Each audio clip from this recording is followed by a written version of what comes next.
Welcome to the Learning Pines YouTube. We hope this video helps. You start by confirming prerequisites. App updated, camera and mic allowed, and you are signed in. Tap Vision 11, then open an existing project or press New Project to begin immediately.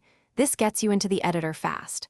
Once done, pick a template to save time or choose blank when you need complete control.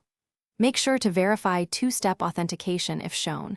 It protects your files and sync settings. This front-loaded work prevents interruptions later when you begin recording or importing assets.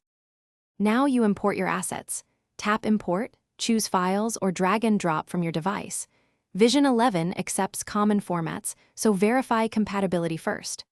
Once assets are in, drag them to the timeline and arrange clips in sequence.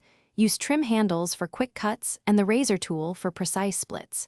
You should also set resolution and aspect ratio for your target platform and adjust export presets, bitrate and frame rate, because those choices determine final quality and file size. Make small test exports. You finish by previewing the entire project, making final color and audio tweaks, and then selecting Export. Choose a preset for common targets or pick custom settings if you need control. Remember to check file size estimates. While exporting, monitor progress and then save to device, cloud, or copy a share link. If something goes wrong, free up storage space, restart the app, and re-encode any suspect clip. Often a single corrupted file causes failure. If needed, lower the bitrate and try exporting again. That usually fixes persistent issues.